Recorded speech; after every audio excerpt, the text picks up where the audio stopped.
नमस्कार, न्यूज के इकलौते फैमिली शो न्यूज की पाठशाला में आप सभी का बहुत स्वागत। मैं हूं सुशांत सिन्हा। ये वो पाठशाला जहां सबकी क्लास लगती है। और सबसे पहले रोज की तरह बता देता हूं कि आज कौन कौन सा चैप्टर खोलने वाला हूं। ममता बनर्जी का पारा जबरदस्त था ये बॉस। मोदी को सच्चा बताने वाली बड़ी खबर बंगाल से आ गई। कोर्ट का आदेश नहीं मानती ममता की वो बगावत कि देश में तूफान आ जाएगा। आज इसका भी चैप्टर होगा। ओबीसी का हक छीनकर मुस्लिम वोट बैंक को बांटने वालों का काला सच भी कैसे एक्सपोज हुआ यह बताऊंगा। केजरीवाल ने स्वाति मालीवाल पर क्या कहा कि स्वाति मालीवाल को भी भरोसा नहीं है, आज यह भी बताऊंगा। इसके अलावा विपक्ष का सरेंडर कैसे हुआ और अब मोदी नहीं 2029 के लिए सीधा योगी निशाने पर हैं क्या। सीएम योगी ने किससे कह दिया कि पाकिस्तान जाकर भीख मांगो। बीच चुनाव राहुल गांधी ने मनमोहन सरकार का घोटाला उजागर कर दिया क्या, आज इसका भी चैप्टर होगा। इसके अलावा पुणे के हिट एंड रन केस का वो सच जो अब तक किसी ने नहीं दिखाया वो दिखाऊंगा। उत्तर भारत में मौत की नींद सुला देने वाली हवा चल रही है क्या। घर से निकलने से पहले सावधान हो जाइए, बाहर प्राण सुखा देने वाली हवा है। और कैसे शाहरुख खान भी इसकी चपेट में आ गए हैं, उनको अस्पताल जाना पड़ा है, आज आपको यह भी बताऊंगा। लेकिन सबसे पहले दिन भर की बड़ी खबरों का रिवीजन, उसके बाद पहला चैप्टर।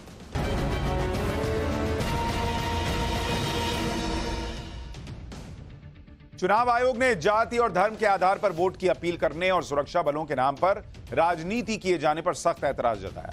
चुनाव आयोग ने बीजेपी और कांग्रेस के अध्यक्षों को नसीहत दी है कि अगर वो अपने स्टार प्रचारकों से ऐसा करने से बचने के लिए कहें। चुनाव आयोग ने कांग्रेस से कहा है कि संविधान खत्म किए जाने और सेना की अग्निवीर योजना पर बयानबाजी न करें। इसके साथ ही बीजेपी को भी सलाह दी गई है कि धर्म के आधार पर चुनाव प्रचार न किया जाए। झारखंड के पूर्व सीएम हेमंत सोरेन को सुप्रीम कोर्ट से बड़ा झटका लगा है। सुप्रीम कोर्ट ने हेमंत सोरेन को अंतरिम जमानत देने से इनकार कर दिया, जिसके बाद हेमंत सोरेन के वकील ने सुप्रीम कोर्ट से अपनी याचिका वापस ले ली। हेमंत सोरेन ने दिल्ली के सीएम केजरीवाल के केस का हवाला देकर सुप्रीम कोर्ट से चुनाव में प्रचार के लिए अंतरिम जमानत की मांग की। टेंडर में रिश्वतखोरी और कैश कांड के मामले में गिरफ्तार किए गए झारखंड के पूर्व ग्रामीण विकास मंत्री आलमगीर आलम की मुश्किलें बढ़ गई। पीएमएलए कोर्ट ने आलमगीर की ईडी रिमांड 5 दिनों के लिए बढ़ा दी है। ईडी ने आलमगीर को 15 मई को गिरफ्तार किया था, जिसके बाद उन्हें मंत्री पद से इस्तीफा देना पड़ा था। आंध्र प्रदेश में सत्ताधारी दल वाईएसआर कांग्रेस के विधायक पी रामकृष्ण रेड्डी का एक पोलिंग बूथ पर ईवीएम तोड़ने का वीडियो वायरल हो रहा है। इस वीडियो पर चुनाव आयोग ने सख्ती दिखाई है और पुलिस को विधायक के खिलाफ तुरंत कार्रवाई करने का आदेश दिया। वायरल हो रहा वीडियो 13 मई को चौथे चरण की वोटिंग के दिन का है। वीडियो में वाईएसआर कांग्रेस के विधायक पोलिंग बूथ पर बैठे कर्मचारियों को धमकाते हुए नजर आ रहे हैं। यूट्यूबर एल्विश यादव के खिलाफ नोएडा पुलिस ने कोर्ट में चार्जशीट दाखिल कर दी है। पुलिस के मुताबिक एल्विश ने माना है कि पार्टी में सांपों का इस्तेमाल होता था। हालांकि एल्विश ने जहर सप्लाई किए जाने के आरोपों से इनकार किया है और कहा है कि सांपों और छिपकलियों का इस्तेमाल केवल शूटिंग के लिए किया गया, नशे के लिए नहीं। तो यह हो गया दिन भर का रिवीजन। अब पाठशाला की पहली क्लास, जिसमें आज बात होगी कि ममता बनर्जी का पारा कैसे हाई है, मोदी को सच्चा बताने वाली बड़ी खबर कैसे बंगाल से आ गई है, कोर्ट का आदेश नहीं मानती ममता बनर्जी की वो बगावत कि देश में तूफान आएगा, ओबीसी का हक छीनकर मुस्लिम वोट बैंक को बांटने वालों का काला सच एक्सपोज करेंगे। और आपको यह भी बताएंगे कि केजरीवाल ने स्वाति मालीवाल पर क्या कहा कि स्वाति मालीवाल तक को भरोसा नहीं हो रहा।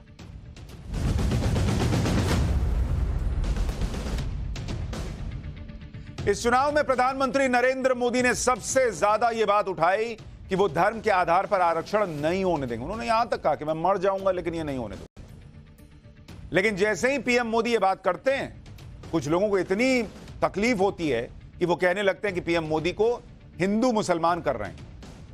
और हमने आपको बार बार कहा कि नरेंद्र मोदी हिंदू मुसलमान नहीं कर रहे हैं, वो मुसलमान करने वालों की पॉलिटिक्स एक्सपोज कर रहे हैं। पीएम मोदी क्लियर कट कह रहे हैं कि वो हिंदू मुसलमान नहीं कर रहे, वो इंडी गठबंधन के सीक्रेट खेल का पर्दाफाश कर रहे हैं, जिसमें बैकडोर से पिछड़ों के आरक्षण में गलत तरीके से मुसलमानों की एंट्री करवाई जाती रही। पीएम मोदी जो बात कह रहे थे वो हवा में नहीं थी बॉस। आज बंगाल से इसका बड़ा सबूत आ गया। बंगाल में ओबीसी आरक्षण में मुस्लिम जातियों को शामिल करने को लेकर वहां की हाईकोर्ट ने आज ऐसा आदेश दिया जिससे पश्चिम बंगाल में ममता बनर्जी सरकार की मुस्लिम प्रेम वाली पॉलिटिक्स की पोल खुल गई। कैसे नरेंद्र मोदी सही डर बता रहे थे वो सच सामने आ गया। इस फैसले से बैकडोर से चल रही तुष्टीकरण की पॉलिटिक्स का पूरा सच आज दुनिया के सामने आ गया। और यही वजह है कि कोलकाता हाईकोर्ट के फैसले को लेकर ममता बनर्जी इतनी भड़क गई कि उन्होंने साफ कह दिया कि मैं हाईकोर्ट के फैसले को नहीं मानती। कह रही है हाईकोर्ट के फैसले को ही नहीं मानती भाई, चीफ मिनिस्टर होके कह रही हैं। एक एक डिटेल आज आपको बताऊंगा, आपके दिमाग की बत्ती जलेगी कि अरे यार मोदी जी तो यही कह रहे थे। लेकिन पहले यह समझ लीजिए कि बंगाल का यह मामला है क्या जिस पर ममता बनर्जी इतना भड़की। दरअसल आज कोलकाता हाईकोर्ट ने साल 2010 से बांटे गए 5 लाख ओबीसी सर्टिफिकेट को रद्द कर दिया। यह OBC certificate West Bengal Backward Classes Act 2012 के तहत दिए गए थे। हाईकोर्ट ने साल 2012 के कानून के तहत बांटे गए इन ओबीसी सर्टिफिकेट को अवैध माना। कोलकाता हाईकोर्ट ने मार्च 2010 से 11 मई 2012 के बीच राज्य सरकार के उन आदेशों को भी रद्द कर दिया जिसमें कुछ जातियों को ओबीसी का दर्जा दिया गया। हाईकोर्ट ने माना कि जिन रिपोर्ट की सिफारिश के आधार पर ओबीसी का दर्जा दिया गया वो अवैध थी। हालांकि हाईकोर्ट ने अपने फैसले में यह क्लियर कर दिया कि जो लोग आरक्षण के लाभ के तहत नौकरी कर रहे हैं उन पर इस फैसले का असर नहीं होगा। कोर्ट ने यह भी आदेश दिया कि पश्चिम बंगाल पिछड़ा वर्ग आयोग अधिनियम 1993 के आधार पर ओबीसी की नई सूची पश्चिम बंगाल पिछड़ा वर्ग आयोग तैयार करेगी। कोर्ट के इस फैसले में मुसलमानों की बात इसलिए हो रही है क्योंकि ओबीसी के तहत मुसलमानों को भी कई राज्यों में आरक्षण मिलता है। अब आपके कान से धुआं फेंक देगा क्योंकि आपको तो यह पता ही नहीं है कि मुसलमानों को भी आरक्षण मिल रहा है। माहौल तो ऐसा बनाया जाता है कि सिर्फ हिंदू ही आरक्षण ले रहा है। नहीं बॉस, ओबीसी आरक्षण में मुसलमानों को भी आरक्षण मिल रहा है कई राज्यों में, लेकिन बंगाल में तो अलग ही खेल हुआ है। दरअसल 2010 के पहले पश्चिम बंगाल में पिछड़ा वर्ग में 66 जातियां आती थी और इन 66 जातियों में से मात्र 12 जातियां ही मुसलमानों की थी। भाई हिंदू ज्यादा मुसलमान कम, तो हिंदुओं की जातियां जो ओबीसी में आती हैं वो ज्यादा थी, मुसलमान कम थे। 54 जातियां हिंदुओं की थी, 12 मुसलमानों की थी। लेकिन 2010 यानी कि विधानसभा चुनाव के ठीक पहले, तब सीपीएम की सरकार थी, उसने मुस्लिम वोट बैंक को अपने पाले में लाने का फॉर्मूला ऐसा निकाला कि उन्हें आरक्षण का और फायदा दिलवा दिया जाए। इसलिए 2010 से 2011 के बीच सीपीएम की सरकार ने एग्जीक्यूटिव ऑर्डर निकालकर 42 और जातियों को ओबीसी का दर्जा दे दिया। जबकि तरीका यह है कि जो पिछड़ा आयोग होता है वो पूरा सर्वे करा के रिकमेंडेशन देता है, तब होता है। यहां एग्जीक्यूटिव ऑर्डर से 42 और जातियों को ओबीसी का दर्जा दे दिया गया। अब आप सुनेंगे तो शॉक्ड रह जाएंगे कि इन 42 जातियों में 39 जातियां 39 जातियां मुसलमानों की थी। सोचिए मुस्लिम तुष्टीकरण का खेल किस लेवल पर चल रहा था बंगाल। 66 में 12 मुसलमान की जातियां, 54 हिंदुओं की जातियां 2010 था। और अचानक 2010 में 42 जातियां जुड़ती हैं जिसमें 39 मुसलमानों की जातियां होती हैं, 3 जो हैं वो हिंदुओं की। इतने घोर तुष्टीकरण के बावजूद 2011 के विधानसभा चुनाव में सीपीएम का पत्ता कट गया। ममता बनर्जी की सरकार आ गई। जब ममता बनर्जी की सरकार आई तो ममता बनर्जी ने भी वही काम किया जो लेफ्ट की सरकार ने किया। यहां तक कि ममता बनर्जी इस मामले में लेफ्ट से और आगे चली गई। ममता बनर्जी के सरकार में आने तक ओबीसी में 108 जातियां होती थी, इसमें 51 जातियां मुसलमानों की थी। लेकिन ममता बनर्जी जब सरकार में आई तो 72 और जाति को ओबीसी लिस्ट में जोड़ दी और इन 72 में से 60 जातियां मुसलमानों की थी। 72 में 60 मुसलमानों की जातियां। अब इस फैसले में 2 दिक्कत। पहली बात तो यह कि ओबीसी में मुस्लिम आरक्षण तो दे सकते हैं, लेकिन आबादी के अनुपात में मुस्लिम जातियों को बेतहाशा ओबीसी लिस्ट में डाला गया, जबकि बंगाल में मुस्लिम आबादी ही 30% है। तो ऐसा कैसे बॉस कि सिर्फ मुस्लिम आबादी ही ओबीसी में जा रही है? 30% आबादी उनकी, लेकिन संख्या उनकी बढ़ती चली जा रही है। दूसरी बात यह कि यह आरक्षण बिना किसी सर्वे के, बिना सही सिफारिश के बांट दिया गया और एक सरकारी आदेश पारित कर दिया गया और थोक के भाव में आरक्षण दिया कि लो तुम भी लो, तुम भी लो, तुम भी लो। यही नरेंद्र मोदी कह रहे हैं कि ये लोग सोच रखते हैं ओबीसी का आरक्षण लेकर धर्म के हिसाब से बांट देने का, एससी एसटी के आरक्षण में घुस जाने का। इसी वजह से कोर्ट ने इसे गैरकानूनी माना है और कोर्ट ने ये जो ओबीसी की नई लिस्ट बनी थी इसको खारिज कर दिया। ऐसे कैसे बॉस, बिना ढंग का सर्वे हुआ, बिना कुछ हुए आपने एग्जीक्यूटिव ऑर्डर से कर दिया। और अचानक से इतने साल से बंगाल में 66 जातियां ओबीसी में थी, 54 हिंदू, 12 मुसलमान, और उसके बाद से 2 साल में एकदम ताबड़तोड़ सिर्फ मुसलमानों की जातियां ओबीसी में आ गई और बाकी नहीं आई। अब जब बंगाल सरकार के पुराने आदेश को हाईकोर्ट ने रद्द कर दिया तो ममता बनर्जी भड़क गई। वो तो यहां तक कहने लगी कि वो कोर्ट के आदेश को मानेंगी ही नहीं। आप सोचिए कैसी स्थिति बनेगी देश में। कोर्ट आदेश कर रहा है कि ओबीसी की लिस्ट खारिज होगी, वो कह रही है हम नहीं मानेंगे। इस फैसले से संवैधानिक ब्रेकडाउन हो जाएगा।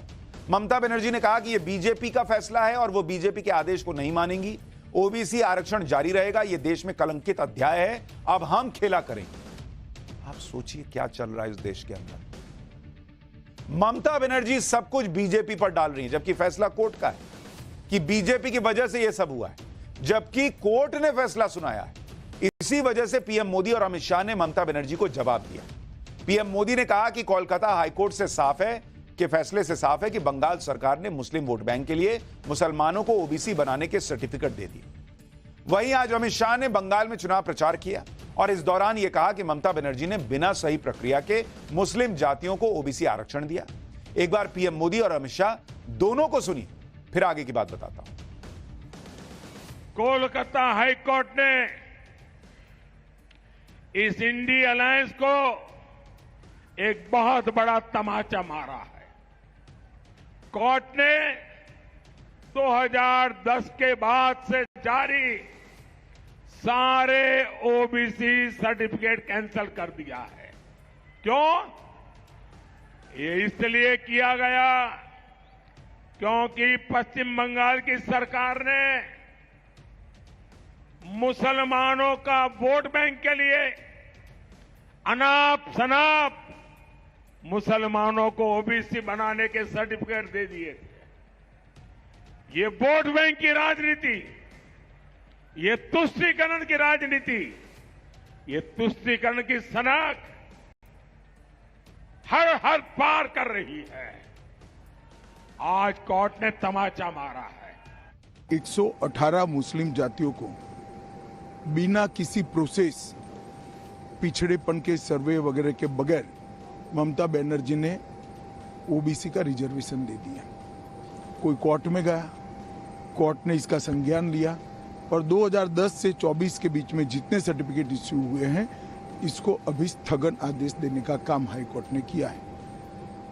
ममता बनर्जी पिछड़े वर्ग के रिजर्वेशन के ऊपर अपने वोट बैंक के लिए डाका डालकर वो रिजर्वेशन मुस्लिम जातियों को देना चाहती है। मैं हाईकोर्ट के फैसले का स्वागत करता हूं। ममता जी ने कहा हम हाईकोर्ट के फैसले को नहीं मानते। मैं बंगाल की जनता को पूछना चाहता हूं, कोई ऐसी मुख्यमंत्री हो सकती है, संवैधानिक पद पर बैठी हुई कोई व्यक्ति ऐसी हो सकती है जो कहेगी कि हम कोर्ट के आदेश को नहीं मानते हैं? किस प्रकार की मानसिकता से बंगाल का लोकतंत्र गुजर रहा है? यानी प्रधानमंत्री नरेंद्र मोदी से लेकर गृह मंत्री अमित शाह तक हाईकोर्ट के फैसले को लेकर न सिर्फ ममता बनर्जी बल्कि इंडी गठबंधन को एक्सपोज कर रहे हैं। कोई यह नहीं कह रहा कि मुसलमानों की पिछड़ी जातियों को क्यों ओबीसी की लिस्ट में डाला। डालिए ना भाई, अगर उनको जरूरत है, वो पिछड़े हैं, जरूर डालिए, कौन मना करता है। लेकिन लिस्ट में डालने की एक प्रक्रिया है बॉस। प्रक्रिया को ताक पर रख दीजिएगा और एकदम से ऐसा लगेगा कि एक तरफा बांट दिया गया है, तो सवाल तो उठेंगे। और सवाल भी ऐसे नहीं उठे जब हाईकोर्ट का फैसला आया, हाईकोर्ट ने उस लिस्ट को खारिज किया, कहा यह गलत है, तब जाके सवाल उठ रहे हैं। और यही नरेंद्र मोदी कहते आए। उन पर हिंदू मुसलमान करने का आरोप लगता है, वो यही तो कह रहे हैं कि मैं हिंदू मुसलमान नहीं कर रहा भाई, मैं मुसलमान करने वालों को एक्सपोज कर रहा हूं। और वो आज भी यही याद दिला रहे हैं। एक तरफ ममता बनर्जी जैसी नेता एक्सपोज हो रही है, इंडी गठबंधन एक्सपोज हो रहा है। दूसरी तरफ स्वाति मालीवाल के केस में इंडी गठबंधन के नेता अरविंद केजरीवाल भी एक्सपोज हो रहे हैं। केजरीवाल के शीश महल में स्वाति मालीवाल की पिटाई के बाद से ही आम आदमी पार्टी और केजरीवाल बैकफुट पर है। 13 मई को शीश महल में स्वाति मालीवाल को केजरीवाल के पूर्व पीए विभव कुमार ने पीटा, यह आरोप लगा और यह आरोप खुद स्वाति मालीवाल ने लगाया। 13 मई के बाद से ही केजरीवाल ने स्वाति केस पर चुप्पी साध रखी थी। जैसे ही केजरीवाल से स्वाति मालीवाल पर सवाल पूछो, वैसे ही केजरीवाल को सांप सूख जाता था। आज घटना के 9 दिन बाद केजरीवाल ने स्वाति मालीवाल पर पहला बयान दिया है। अरविंद केजरीवाल ने आज इतने दिनों बाद स्वाति मालीवाल की पिटाई कांड पर बोला केजरीवाल ने एक न्यूज एजेंसी से बातचीत में स्वाति मालीवाल का नाम लेते हुए कहा कि वो स्वाति मालीवाल पर हमले के मामले में निष्पक्ष जांच और न्याय चाहते हैं। केजरीवाल ने कहा कि उन्हें उम्मीद है कि इस मामले में निष्पक्ष जांच की जाएगी। घटना के दो पक्ष हैं और पुलिस को दोनों पक्षों की निष्पक्षता से जांच करके इंसाफ दिलाना चाहिए। आप कह रहे हैं पुलिस की जांच होनी चाहिए, आपकी पार्टी के लोग तो इसका इंतजार नहीं कर रहे। वो तो प्रेस कॉन्फ्रेंस करके सीधा स्वाति मालीवाल को जो है एक तरह से कह रहे हैं कि वही गलत है, विभव सही है। वहां प्रेस कॉन्फ्रेंस की क्या जरूरत है? आपके लोग जो है ट्विटर पर स्वाति मालीवाल को लेकर क्या क्या नहीं लिख रहे, भद्दे से भद्दा, और यहां आप कह रहे हैं कि भाई जांच हो जानी चाहिए। घटना के वक्त सीएम हाउस में मौजूद होने के सवाल पर केजरीवाल ने कहा कि वो घटना के वक्त सीएम आवास पर ही थे, लेकिन वहां नहीं थे जहां घटना हुई। 9 दिनों बाद केजरीवाल ने स्वाति मालीवाल के साथ हुई मारपीट पर अपनी चुप्पी तोड़ी, लेकिन शायद केजरीवाल को यह बयान देने में देर हो चुकी है, क्योंकि अब स्वाति मालीवाल खुलकर अपने साथ हुई घटना पर बोल रही हैं। अरविंद केजरीवाल के बयान पर स्वाति मालीवाल ने सोशल मीडिया पर सीधे केजरीवाल को निशाने पर लिया और लिखा कि आम आदमी पार्टी के नेताओं और वॉलंटियर्स की आर्मी पीछे लगाने के बाद, बीजेपी एजेंट कहने के बाद, चरित्र हत्या करने के बाद, एडिटेड वीडियो लीक करने के बाद, बदनाम करने के बाद, आरोपी के साथ घूमने के बाद, आरोपी को क्राइम सीन पर जाने देने और सबूतों से छेड़छाड़ के बाद, आरोपी के लिए प्रदर्शन करने के बाद, मुख्यमंत्री जिनके ड्राइंग रूम में पिटाई हुई थी वो कह रहे हैं कि वो मामले की स्वतंत्र और निष्पक्ष जांच चाहते हैं। स्वाति मालीवाल ने आगे लिखा कि आयरनी डाइड 1000 डेथ्स। वो इस पर विश्वास नहीं कर सकते। कौन विश्वास करेगा बॉस? एक तरफ एक महिला का पूरा चरित्र हनन चल रहा है, खुला सोशल मीडिया पर ये लोग कर रहे हैं, और दूसरी तरफ ये मीडिया के सामने कह रहे हैं कि जांच हो जाने दीजिए। जांच होने तक अपने लोगों को चुप क्यों नहीं कराते हैं? संजय सिंह ने कैसे बोल दिया था कि आपने कहा है कि बहुत गलत हुआ है, इस पर एक्शन लो। स्वाति मालीवाल को केजरीवाल पर भरोसा नहीं है, और होगा भी कैसे, क्योंकि निष्पक्ष जांच की बात करने वाले केजरीवाल को जांच से भी दिक्कत है। स्वाति मालीवाल पिटाई केस में दिल्ली पुलिस जांच के लिए सीएम आवास जा चुकी है और हो सकता है कि आगे भी जाए। इसको देखते हुए केजरीवाल ने आज सोशल मीडिया पर लिखा कि कल दिल्ली पुलिस उनके बूढ़े और बीमार माता पिता से पूछताछ करने आएगी। अब बताइए, जिस घर में एक महिला की पिटाई हुई है, क्या उस घर में जांच के लिए पुलिस नहीं जा सकती? और जो लोग घटना के समय वहां मौजूद थे उनसे पूछताछ नहीं कर सकती है? बूढ़े मां बाप को पुलिस स्टेशन तो नहीं बुला रही। अगर ऐसा नहीं होगा तो निष्पक्ष जांच कैसे होगी? आम आदमी पार्टी को स्वाति मालीवाल के साथ शराब घोटाला भी बड़ा नुकसान पहुंचा सकता है। ये सारी बातें आपको इसलिए बता रहा हूं कि ये याद रखें कि अगले चरण में दिल्ली की 7 सीटों पर वोटिंग है। इस बात को आपको समझना होगा। तो एक तरफ इंडी अलायंस मुस्लिम तुष्टीकरण की पॉलिटिक्स के मामले में एक्सपोज हो रहा है, दूसरा महिलाओं को लेकर इनकी सोच क्या है वो भी एक्सपोज हो रही है, और तीसरा भ्रष्टाचार का मुद्दा। शराब घोटाले के आरोप में ही केजरीवाल जेल गए थे। मनीष सिसोदिया अभी तक जेल में। इसी पर आज प्रधानमंत्री मोदी ने आम आदमी पार्टी पर जमकर निशाना साधा। पीएम मोदी ने बिना केजरीवाल और आम आदमी पार्टी का नाम लिए कहा कि भ्रष्टाचारियों की संपत्ति का एक्सरे अब वो करेंगे। सुनिए पीएम को। इन लोगों ने दिल्ली के लोगों को लूटने का कोई मौका नहीं छोड़ा। अदालतें भी इन कट्टर भ्रष्टाचारियों की लूट देखकर हैरान है। इन भ्रष्टाचारियों की संपत्ति का एक्सरे अब मोदी करेगा। शराब घोटाले की कमाई हो या फिर नेशनल हेराल्ड घोटाला हो, भ्रष्टाचारियों से पाई पाई वसूली जाएगी। यानी इंडी गठबंधन हर तरफ से गिरता जा रहा है। ये हर दिन वो एक्सपोज हो रहा है, लेकिन फिर भी माहौल ऐसा बना रहे हैं कि जैसे इलेक्शन वही जीत रहे हैं। पाठशाला में अगली क्लास में आपको बताता हूं कि कैसे विपक्ष ऑलमोस्ट सरेंडर कर चुका है, और वो नरेंद्र मोदी नहीं, वो 2029 के लिए सीधा योगी को टारगेट कर रहा है। सीएम योगी ने किससे कह दिया कि पाकिस्तान जाकर भीख मांगो। बीच चुनाव राहुल गांधी ने मनमोहन सरकार का क्या घोटाला उजागर कर दिया। अब इसका चैप्टर।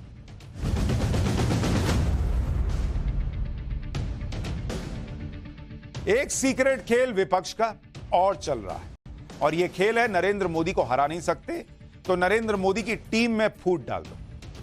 इंडी गठबंधन को यह चुनाव तो हाथ से जाता दिख रहा है, और अब वो 2024 के आगे की बातें करने लगे।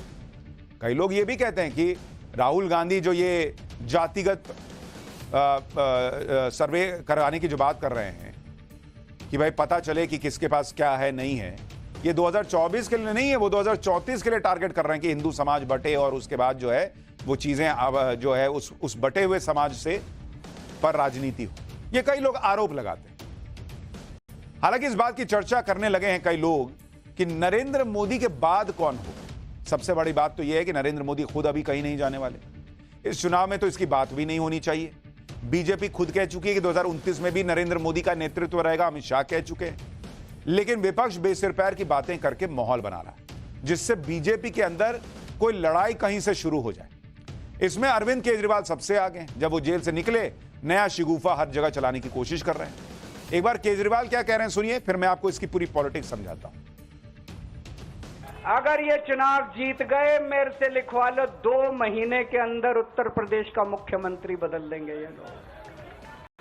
योगी आदित्यनाथ की राजनीति खत्म करेंगे, उनको भी निपटा देंगे ये लोग। योगी आदित्यनाथ जी को अगर ये लोग जीत गए तो योगी आदित्यनाथ जी को 2 से 3 महीने के अंदर उत्तर प्रदेश के सीएम पद से हटा दिया जाएगा। योगी जी, आपके असली दुश्मन तो आपकी पार्टी में बैठे हैं। मुझे गाली देने से क्या फायदा। प्रधानमंत्री जी और अमित शाह जी आपको यूपी की कुर्सी से हटाने का पूरा प्लान बना चुके हैं। आप उनसे निपटिए ना। आप केजरीवाल को क्यों गाली दे रहे हैं बेकार में। अरविंद केजरीवाल को उनके खुद के घर के ड्राइंग रूम में क्या हुआ ये भले ना पता चलता हो, लेकिन दूसरी पार्टी में कौन क्या प्लान बना रहा है ये पता चल जाता है। लेकिन आप ये देखिए कि अचानक से योगी जी आपको ये लोग हटाने वाले, ये क्यों हो रहा है? इतना योगी प्रेम इन लोगों का क्यों जाग रहा है? हालांकि सुनकर किसी को भी लगेगा कि ये मजाक ही कर रहे हैं, ऐसा थोड़ी है। जो केजरीवाल जेल जाने पर दिल्ली की सरकार कौन चलाएगा ये तय नहीं कर पाए, वो दूसरों के बारे में बेसिर पैर की थ्योरी चला रहे हैं कि मोदी जीत गए तो योगी का पत्ता साफ हो जाएगा, अमित शाह मोदी के वारिस बन जाएंगे वगैरह वगैरह। लेकिन अरविंद केजरीवाल बार बार सीएम योगी का नाम ले क्यों रहे हैं? इसके पीछे स्ट्रैटेजी है बॉस। अगर आप इस स्ट्रैटेजी को डिकोड करने जाएं तो सीधा मतलब इसका यही निकलता है कि इंडी गठबंधन को 2024 का चुनाव हाथ से निकलता दिख रहा है और इसलिए वो फ्यूचर की बात कर रहा है। इंडी गठबंधन को यह भी लग रहा होगा कि मोदी योगी की जोड़ी का तोड़ उनके पास है नहीं और बिना इस जोड़ी को तोड़े उनके लिए 2024 क्या 2029 की राह भी आसान नहीं हो, क्योंकि 80 सीटें उत्तर प्रदेश में हैं। जिस तरह से योगी आदित्यनाथ ने यूपी को संभाला हुआ है उसे आधार पर खुद पीएम मोदी यह दावा कर रहे हैं कि यूपी में वो 80 की 80 सीटें जीतने जा रहे हैं। यूपी में बीजेपी को मोदी फैक्टर के साथ साथ योगी फैक्टर का डबल फायदा है, इसलिए 80 सीट वाले राज्य यूपी से बीजेपी कम से कम 60 सीट तय मानकर चल रही है। 60 से 80 सीटों का नंबर बीजेपी को बहुमत के करीब लाने में बड़ी मदद करता है। यही वजह है कि विपक्ष को शायद यह लग रहा है कि मोदी योगी की जोड़ी के सवाल को हल किए बिना लोकसभा चुनाव का एग्जाम वो क्लियर नहीं कर पाएंगे और यह जोड़ी 2029 में भी बनी रहने वाली है। इसलिए इंडी गठबंधन फ्यूचर प्लानिंग में जुट गया है कि अगर इस चुनाव में दांव नहीं चल रहा है तो साल 2029 से पहले इस जोड़ी को तोड़ना होगा, मोदी योगी की जोड़ी। इसलिए प्रयास यह करो कि भैया योगी आदित्यनाथ के दिमाग में डाल दो कि मोदी जी आपको हटाना चाहते हैं, अमित शाह को बनाना चाहते हैं, ताकि इनकी टीम में फूट पड़ जाए, मोदी योगी टूटे, उसके बाद हम बीजेपी तोड़ देंगे, मतलब बीजेपी की जीत का ट्रैक रिकॉर्ड तोड़ देंगे। 2024 के बाद की फ्यूचर प्लानिंग में विपक्ष इसलिए लग गया है क्योंकि उसे पता है कि 2024 के चुनाव में तो उसका कुछ होने वाला नहीं। अभी तक चुनाव में ऐसा कुछ नहीं दिखा जिससे किसी बड़े उलटफेर की बात की जा रही है या फिर कोई ऐसे संकेत मिल रहे हो। दूसरी बात, विपक्ष और नरेंद्र मोदी के बीच फासला इतना बड़ा है जिस फासले को पाट पाना विपक्ष के लिए बहुत मुश्किल है। जैसे अगर आप देखें 2019 में बीजेपी की जीत का मार्जिन 2 लाख से ज्यादा मार्जिन वाली सीटें कितनी थी? 164 सीट बीजेपी ऐसी जीती थी 2019 में, 164 सीट जिसमें मार्जिन जीत का 2 लाख से ज्यादा था। अब यहां 164 सीट पर बीजेपी को आपको हराना है तो पहले तो उनका जो बेस जो उन्होंने जीता वोट पहले उतना जीतो और फिर प्लस जो 2 लाख है उस 2 लाख को हटा, 2 लाख वोटर एकदम से भाग जाएगा। अच्छा, 3 लाख से ज्यादा मार्जिन वाली कितनी सीटें थी? 105 बॉस। 105 सीट बीजेपी ऐसे जीती जिसमें मार्जिन जीत का 3 लाख है। रातों रात 3 लाख प्लस वोट जो है वो घट के नीचे चला जाएगा। 4 लाख से ज्यादा मार्जिन वाली सीटें 44 बीजेपी जीती। 4 लाख का मार्जिन। यह वैसे है कि किसी के अकाउंट में मान लीजिए 100 करोड़ है और आप कह रहे हैं ये तो रातों रात कंगाल होने वाला। कैसे? समझाओ ना बॉस। 5 लाख से भी ज्यादा मार्जिन वाली सीटें बीजेपी ने जीती और ऐसी सीटें 14 थी। इसी तरह आप देखिए कि 2019 में 224 सीटें ऐसी थी जिसमें बीजेपी की 50% से ज्यादा वोट मिला। यानी 224 सीट पर अगर सभी पार्टियां मिल भी जाएं तो भी बीजेपी को हरा नहीं पाती, क्योंकि जितने 100 वोटर वोट दे रहे हैं उसमें से 50 से ज्यादा तो बीजेपी को दिए हैं। तो पूरा दूसरे साइड का मिला भी दोगे तो भैया 50 से ज्यादा तो उसके पास कैसे हराओगे। इसी तरह आप यह भी देखिए कि 2019 में 186 सीटों पर बीजेपी और कांग्रेस की डायरेक्ट फाइट हुई थी। इसमें कांग्रेस सिर्फ 15 जीत पाई, बीजेपी 171 जीती। इस आंकड़े के हिसाब से तो बीजेपी को पीछे छोड़ने के लिए इंडी गठबंधन को बहुत बड़े चमत्कार की जरूरत है। जब जीत हार के बीच लाखों का मार्जिन हो तो फिर कुछ वोट इधर उधर हो जाए तो क्या ही फर्क पड़ जाएगा। दूसरी बात यह है कि नरेंद्र मोदी कितना भी मजबूत हो, वो किसी चुनाव को हल्के में तो लेते नहीं है कि अरे यहां तो 4 लाख से जीते छोड़ो। अरे नहीं भैया, यहां गर्मी में उनकी आधी उम्र के नेता चक्कर खा के गिर जा रहे हैं, वो रोड शो कर रहे हैं, रैली कर रहे हैं, 3-3 जगह जा रहे हैं और खुद प्रधानमंत्री नरेंद्र मोदी का चुनाव है, ये वो साबित कर रहे हैं। 5 चरण का इलेक्शन हो चुका, 2 चरण ही बचे हैं, फिर भी पीएम मोदी पूरी ताकत से लगे हुए हैं, जैसे इस चुनाव के पहले दिन से लगे थे। आज पीएम मोदी ने यूपी में बस्ती और श्रावस्ती में रैली की। यूपी में आज की रैली में पीएम मोदी ने राहुल और अखिलेश की जोड़ी पर अब तक का सबसे तीखा अटैक किया। सुनिए पीएम ने क्या कहा, फिर बताऊंगा कि यूपी में अखिलेश के क्लीन स्वीप के दावे पर पीएम मोदी ने कैसे उनकी आज क्लास लगा दी। मोदी ने 4 करोड़ गरीबों को पक्के घर दिए। अब सपा कांग्रेस वाले सब पलटने का निर्णय कर लिए हैं। मतलब इन 4 करोड़ घरों की जो चाबी है वो उससे ले लेंगे, मकान छीन लेंगे और उनकी वोट बैंक को मकान दे देंगे। मोदी घर घर पानी पहुंचा रहा है। सपा कांग्रेस वाले आपके घर की पानी की टोंटी भी खोल के ले जाएंगे और इसमें तो इनकी महारत है।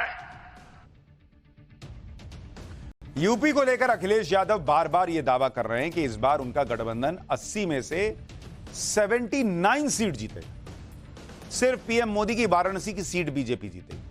लेकिन कल तो अखिलेश ने यह दावा कर दिया कि पीएम भी वाराणसी में हार जाएंगे, मतलब 80 के 80 पर दावा ठोक दिया। अखिलेश यादव के इस ओवर कॉन्फिडेंस पर आज पीएम मोदी ने उनकी क्लास लगा दी। कहा कि इंडी गठबंधन यूपी में दिन में सपने देख रहा है। 4 जून को जनता इनको नींद से जगाने वाली। सुनिए पीएम को, फिर बताता हूं कि अखिलेश यादव के दावे और हकीकत में कितना बड़ा अंतर दिख रहा है। ये दोनों शहजादे अब मिलकर अफवाह उड़ा रहे हैं। ये कहते हैं यूपी की 79 सीट जीत जाएंगे। मैं पहले सुना करता था कि लोग दिन में सपने देखते हैं। मुझे अब पता चला दिन में सपना देखने का मतलब क्या होता है। 4 जून को यूपी की जनता इनको नींद से जगाने वाली है और तब ये ठिकरा ईवीएम पर फोड़ेंगे। यूपी में अगर कोई पार्टी पिछली बार 60 से 70 के करीब सीटें जीती हो और वो सभी 80 सीटें जीतने का दावा करे तो लगता है कि हाँ यार संभव है। मतलब जो क्लास में मान लीजिए टॉपर है और वो कह रहा है कि मैं इस बार भी टॉप होऊंगा तो समझ में आता है। लेकिन जिस पार्टी को पिछली बार 10 सीट भी ना मिली हो, जो क्लास में फेल रहा हो, वो कहे कि नहीं मैं टॉप करूंगा तो कैसे लोग विश्वास करें? हैरानी होगी ना। और आप यूपी का रिजल्ट देखिए कि पिछली बार यूपी का रिजल्ट क्या रहा था 2019 में। अखिलेश यादव को बोलने में कुछ नहीं जाता है, लेकिन हम तो कैलकुलेट करेंगे ना भाई कि 2019 में यूपी का रिजल्ट क्या था, उसके हिसाब से चीजें चलेंगी ना। यूपी में एनडीए को आई थी 64 सीटें, 64 80 में से। समाजवादी पार्टी को आई थी 5 सीट, मात्र 5। बीएसपी को आई थी 10 और कांग्रेस को आई थी 1 सीट। अब जिस आदमी को 5 सीट आई है आउट ऑफ 80 सीट, वो आदमी ये दावा कर रहा है कि इस बार हम और 75 जीत जाएंगे। और ये जो उनको 5 सीट आई थी वो भी तब आई थी जब वो बीएसपी के साथ मिलकर लड़ रहे थे। इस बार तो बीएसपी साथ में भी नहीं है और दावा ठोक दिए कि ना हम तो 80 जीत रहे हैं। इसलिए पीएम मोदी ये कहने को मजबूर हो गए कि अखिलेश यादव दिन में सपने देख रहे हैं। हालांकि अखिलेश दावा कर रहे हैं कि इस बार शहजादे शह देंगे और जनता मात देगी। सुनिए अखिलेश को, फिर बताता हूं कि अखिलेश की रैलियों में हो रहे हंगामे पर पीएम ने क्या कहा। ये लोग जो कहते हैं शहजादे शहजादे, सुन रहे होंगे आप लोग कई बार कांग्रेस पार्टी और हम लोगों को मिलकर के कह रहे हैं शहजादे। इस बार देखना दोनों मिलकर के जो शहजादे ऐसी शह देंगे और जनता ऐसी मात देगी कि इनका पता नहीं लगेगा। इस बार शहजादे शह देने जा रहे हैं और जनता मात देने जा रही है। पीएम मोदी ने आज अखिलेश यादव को एक और हकीकत से रूबरू कराया। पिछले कुछ दिनों से अखिलेश यादव की रैली में जबरदस्त हंगामा चल रहा है, अराजकता दिखती है। राहुल गांधी और अखिलेश यादव की फूलपुर की रैली में कभी काफी हंगामा हुआ था। उसी पर पीएम मोदी ने आज हमला बोला। यूपी में रैली करते हुए पीएम मोदी ने कहा कि समाजवादी पार्टी और कांग्रेस की रैली में पैसे लेकर भीड़ बुलाई जाती है और पैसा न मिलने पर रैली में गुस्सा भड़क जाता है। कल मैंने कुछ वीडियो देखे जिसमें लोग भाग भाग करके मंच पे चढ़ जाते थे। तो मैंने पूछा भाई ये हुड़दंग क्या चल रहा है? तो उन्होंने बताया कि सपा कांग्रेस वाले रैली में लोगों को लाने के लिए कॉन्ट्रैक्ट देते हैं, प्रति व्यक्ति पैसे देते हैं, लेकिन इन्होंने पेमेंट किया नहीं, इसलिए लोग गुस्से में भाग करके मंच पर पहुंच गए। अब जिस पार्टी का ये हाल हो वो आपका भला कैसे कर सकते हैं? प्रधानमंत्री मोदी ने अखिलेश यादव की रैलियों पर यूं ही चुटकी नहीं ली। आपको अखिलेश की रैलियों का हाल दिखाता हूं। अखिलेश यादव ने कल आजमगढ़ में एक रैली की थी, ये उसी की तस्वीर है। आप खुद देखिए किस तरह समाजवादी पार्टी के समर्थक और कार्यकर्ता रैली में हंगामा कर रहे हैं। समाजवादी पार्टी के कार्यकर्ता मंच पर चढ़ने की कोशिश कर रहे हैं। हंगामा इतना बढ़ गया था कि पुलिस को लाठी चार्ज करना पड़ा, जिसके बाद हालात काबू में आए। एक बार दिखाइए, जरा तस्वीर दिखाइए।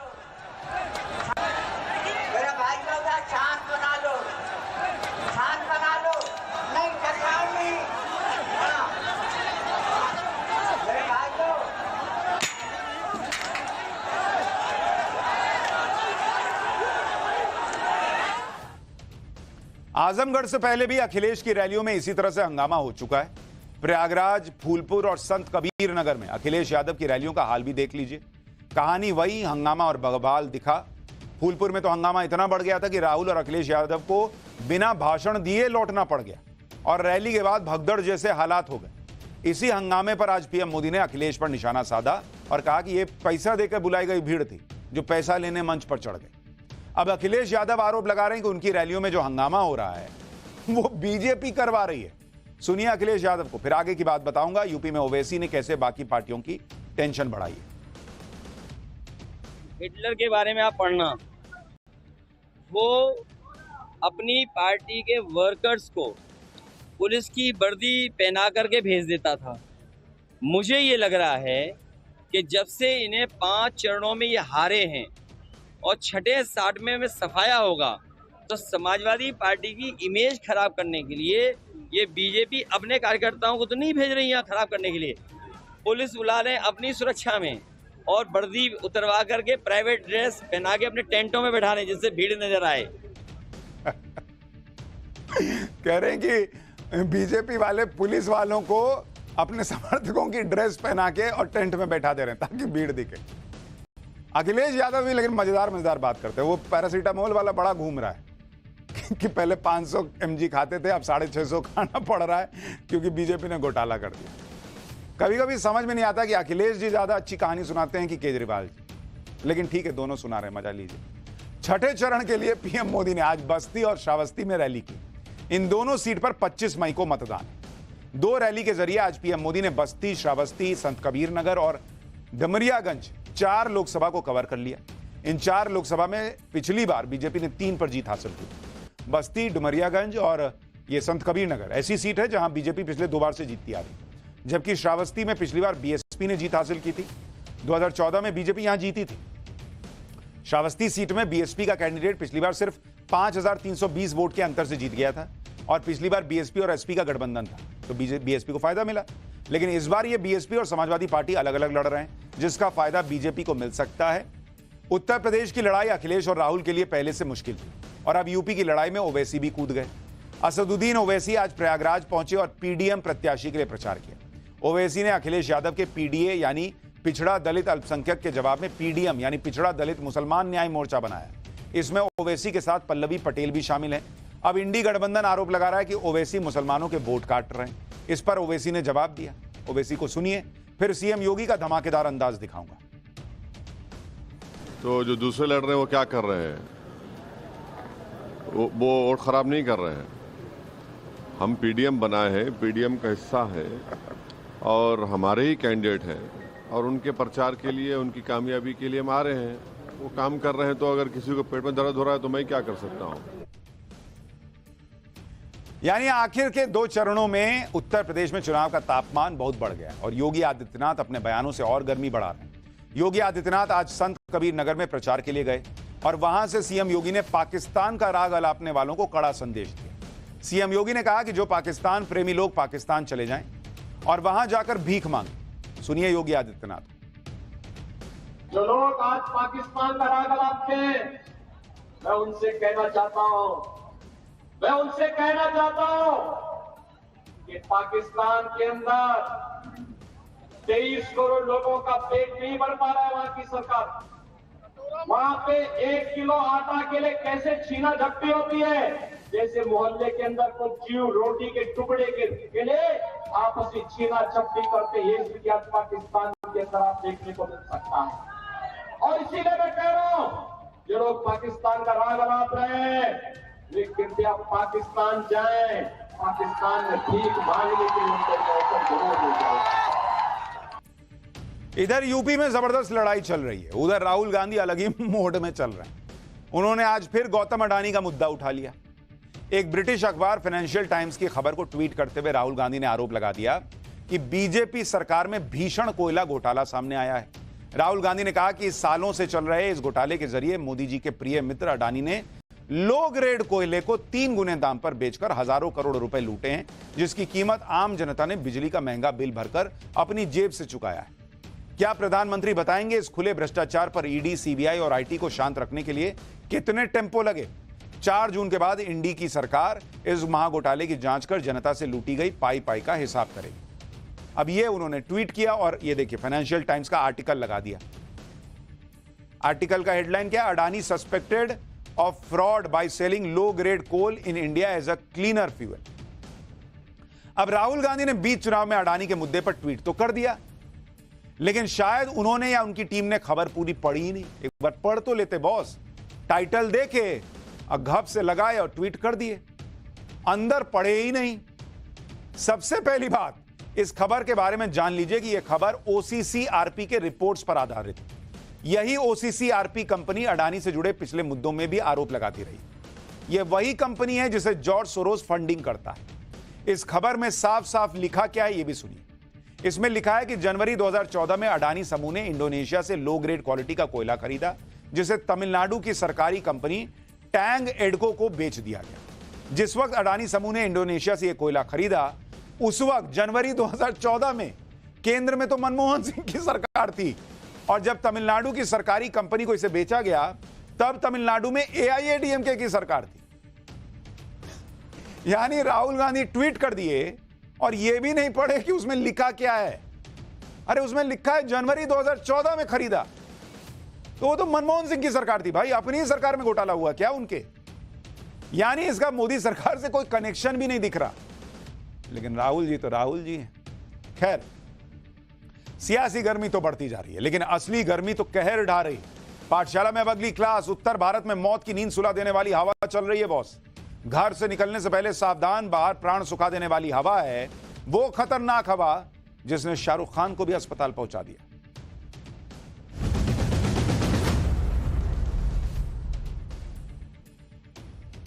गर्मी का सीजन चल रहा है तो गर्मी तो पड़ेगी ही, लेकिन इस बार भाई ऐसी गर्मी पड़ रही है कि लोग बाप बाप कर रहे हैं। लोग कह रहे हैं कि इस बार तो गर्मी ने हद कर दी है। घर के बाहर तो छोड़िए, घर के अंदर भी लोग उबल रहे हैं। और अभी मई चल रहा है, जून तो आया भी नहीं है। पंखे कूलर तो सरेंडर कर चुके हैं। पंखा कूलर का बटन दबाओ तो लोग कह रहे हैं, ऐसा लग रहा है कि बोल रहा है कि मुझे मत दबाओ बटन, मेरे बस का नहीं है।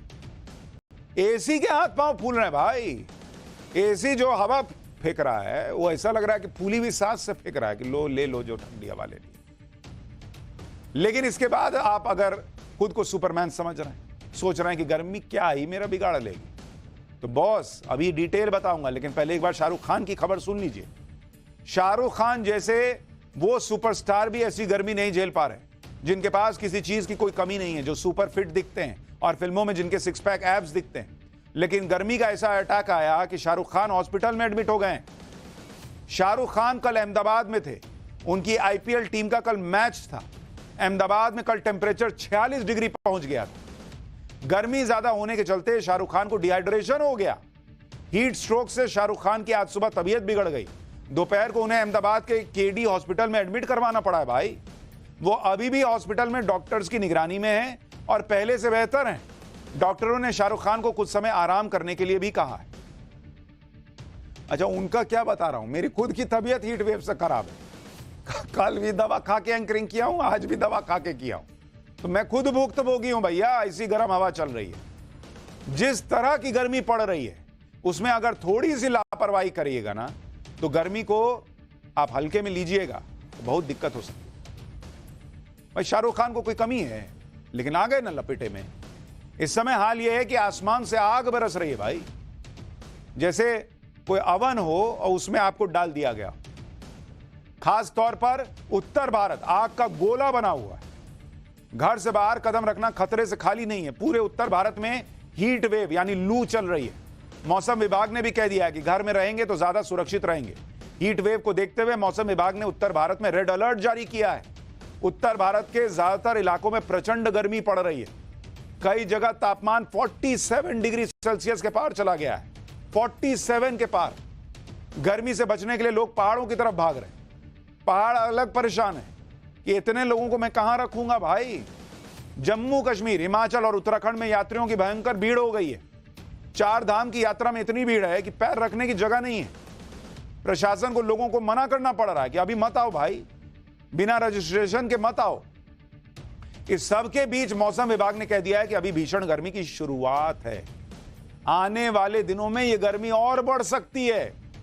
उत्तर भारत में इस वक्त गर्मी ने क्या हाल कर दिया है वो भी आपको दिखाता हूं। मौसम विभाग ने दिल्ली एनसीआर समेत राजस्थान, पंजाब, हरियाणा, उत्तर प्रदेश और मध्य प्रदेश में अगले 5 दिनों के लिए हीट वेव यानी लू का रेड अलर्ट जारी किया हुआ है। इस साल पिछले साल से 3 गुना ज्यादा हीट वेव देश के अलग अलग राज्यों में चल रही है। अगले 7 दिनों तक भीषण गर्मी मौसम में बनी रहने वाली है। कई इलाकों में तापमान 47 डिग्री सेल्सियस के ऊपर जा सकता है। दिल्ली वालों को इसलिए भी सावधान रहने की जरूरत है कि इस पूरे हफ्ते दिल्ली का अधिकतम तापमान 44 से 47 डिग्री सेल्सियस के बीच रह सकता है। हालांकि दिल्ली में अधिकतम तापमान 47.4 डिग्री सेल्सियस ऑलरेडी पहुंच चुका है। राजस्थान के कई इलाकों में तापमान 49 डिग्री को पार कर सकता है। यानी अब 49-50 तो ऐसा लग रहा है कॉमन हो गया है भाई। इतनी गर्मी पड़ रही है। आपको भीषण गर्मी का एक वीडियो दिखाता हूं जो राजस्थान के बीकानेर से आया। इस वीडियो को रेगिस्तान के इलाके में पेट्रोलिंग करते हुए बीएसएफ के एक जवान ने बनाया। यहां 46 डिग्री तापमान में रेत इतनी गर्म हो गई कि बीएसएफ के जवान ने इसमें पापड़ सेक दिया। वहां रेत हटाई, पापड़ रखा, रेत ऊपर से ढक दी। 30 सेकंड के अंदर पापड़ सिक गया। अब आप सोचिए कि 46 डिग्री में यह हाल है, 49 डिग्री में क्या हाल होगा। इसका दूसरा पहलू यह भी है कि इस भीषण गर्मी में हमारे जवान सोचिए बॉर्डर की सुरक्षा कैसे करते हैं। राजस्थान में रेतीला इलाका होने की वजह से दूसरे राज्यों की तुलना में गर्मी ज्यादा पड़ती है, लेकिन इस बार दिल्ली समेत पूरे उत्तर भारत में भीषण गर्मी की चेतावनी। इस बार राजस्थान वाली बात नहीं है। दिल्ली भी समझिए कि राजस्थान ही है, पंजाब भी समझिए कि राजस्थान ही है। ऐसी हालत हो गई, सब जगह राजस्थान जैसी गर्मी। राजस्थान में भीषण गर्मी के रेड अलर्ट की वजह से मेडिकल स्टाफ की छुट्टियां कैंसिल करनी पड़ी। गुजरात सरकार ने हीट वेव के चलते यह आदेश जारी किया है कि दोपहर 1 बजे से शाम 4 बजे तक मजदूर खुले में धूप के नीचे काम नहीं करेंगे। कंस्ट्रक्शन साइट्स के मालिकों को भी इस आदेश का पालन करना होगा। दिल्ली, पंजाब और हरियाणा में सभी स्कूलों की छुट्टी 30 जून तक कर दी गई है। मौसम विभाग ने अगले महीने जून में भी हीट वेव को लेकर सावधान रहने के लिए कहा है। जून में आमतौर पर 5 से 8 दिन तक हीट वेव चलती है, लेकिन इस बार 10 से 18 दिन तक हीट वेव चलने की आशंका है। यानी मई का महीना खत्म होने में अभी 8 दिन बाकी हैं। इसके बाद जून भी आपको भीषण गर्मी का सामना करवाएगा। उत्तर भारत में भीषण गर्मी से लोगों की क्या हालत है, पहले ये सुनवा देता हूं। इसके बाद इस साल इतनी गर्मी पड़ क्यों रही है, कोई तो वजह होगी, वो वजह बताऊं। पहले पब्लिक को सुनो। बहुत गर्मी है, घूमा नहीं जा रहा। जब हम लोगों की ये कंडीशन है, जो डेली मतलब इस गर्मी से जूझते हुए काम करते हैं, और जो नहीं करते हैं घूमने के उद्देश्य से अगर आएंगे तो उनको कितनी गर्मी फील होती है। पब्लिक धूप में आती नहीं है, हम खुद ही काले पीले हो जा रहे हैं धूप में खड़े खड़े। देखो पसीना बंद नहीं हो रहा, हम खुद ही परेशान है गर्मी। अब हम तो अभी 3 बार नहा चुके हैं सुबह से। हाँ। और उसके बाद पेड़ के नीचे बैठे रहे, पीपल के नीचे काफी समय तक। उसके बाद बाहर निकले हैं थोड़ा। बहुत ज्यादा गर्मी है, जिसके कारण आइसक्रीम खाने में मजा ही कुछ अलग होता है। गर्मी सर इस तरीके की पड़ रही है, देखो गवर्नमेंट ने, प्रशासन ने ये हरी हरी ग्रीन शेड लगाए हुए हैं, और अगले 2-3 दिन में मौसम विभाग ने बोला है कि 49-48 तक टेम्परेचर जा सकता है। आपको जानकर हैरानी होगी कि इस साल अप्रैल में ही गर्मी का पिछले 124 साल का रिकॉर्ड टूट गया था। यानी इससे पहले ऐसी गर्मी 1901 में पड़ी थी। अब सवाल यह है कि इस साल ऐसा क्या हुआ कि 1901 के बाद अब जाकर ऐसी गर्मी पड़ रही है। पिछले सालों की तुलना में ज्यादा गर्मी पड़ रही है, और हीट वेव भी यानी लू भी पिछले सालों से ज्यादा चल रही है। दरअसल देश के उत्तर और उत्तर पश्चिमी इलाके यानी पाकिस्तान के सिंध बलूचिस्तान से ज्यादा सूखी हवाएं आ रही हैं। जो उधर का इलाका है तो पाकिस्तान से उधर से सूखी हुई हवाएं आ रही।